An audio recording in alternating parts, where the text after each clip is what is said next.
Sveiciens visiem! 3 dienas ir pagājušas, un Toyotas lukturi tagad ir jauni. Atjaunot reflektori, arī nopulēti stikli, pārklāts ar UV pārklājumu, lai nedzeltētu.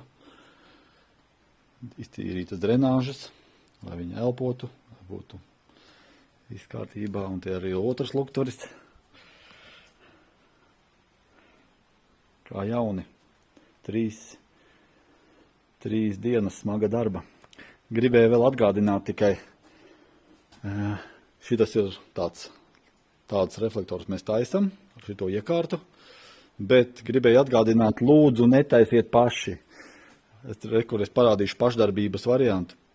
Te ir 2 stundas pēc tam, lai visu slīpētu ārā, lai šito visu sagatavotu. Netaisiet paši reflektorus, tos nevar ar baloniņu nokrāsot. Tas ir speciāla iekārta. Taisīts, tas ir vakuma iekārtā,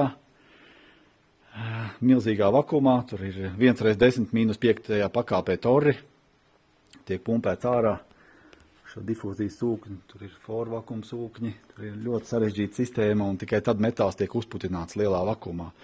Netaisiet ar baloniņu. Sveiciens visiem pašdarbniekiem!